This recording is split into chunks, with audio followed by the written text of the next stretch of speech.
So here we have the Mini Countryman on a 66 plate. I'm going to start off by showing you around the outside of the car, and then we'll hop in and run through some controls on the inside. But from the outside you can see it's a 5-door car with alloy wheels. Let's start off inside the boot and then work our way around the rest of the car from there. As we approach the boot, you can see we have reversing sensors, plenty of boot space as well, along with those 3 individually folding rear seats, should you wish to increase this space even further. The rear seats also slide forwards and backwards in 2 separate sections as well.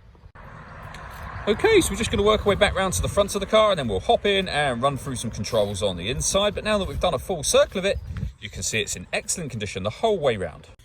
Just briefly before we climb in, I think it's well worth seeing the interior from this exterior point of view. There's plenty to run through on the dashboard, so let's hop in and we'll do that now. Okay, now that we're inside the car, we're going to start with the dials. So we have the rev counter, the digital readout for the speedometer, and the total miles of 6,889 all displayed here. We can also change the information in that central section by pressing the button on the end of the indicator stalk for various bits of trip computer information. Working our way over into the centre, we have the main speedometer for the car, and within that section, the fuel gauge, and then the stereo just here. So when it comes to music in this car, we have got AM and FM radio, DAB radio, a CD player, auxiliary input, and USB input as well. So plenty of ways to listen to your music. This car's also got Bluetooth. You can pair your phone from there. We have an onboard computer. We can configure things like the temperature and the time within the car. And then we have useful phone numbers for Mini under that section just there.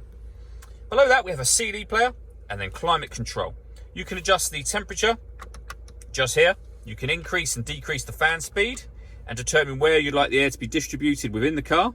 When you're happy with those settings, the air conditioning is on at the minute, so you can turn it off, back on again, or hit auto, and the car will now maintain the temperature you've asked for by taking full control of the fan speed for you.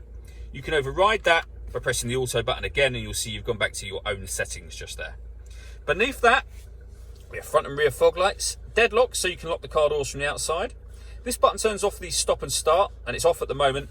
This car is designed to cut out when it's stationary in traffic to save you fuel. As I say, I've turned that system off, so it's back on again now. And then over here, we can turn off the traction control. Below that, we have 2 cup holders and a 12-volt charging socket, a 6-speed manual gearbox, and then auxiliary and USB inputs for your music. All that leaves me to say is thank you for taking the time to watch this video. If you'd like to come and see the car for yourself and have a test drive, please feel free to call any of our MJA sites. We'd love to hear from you soon.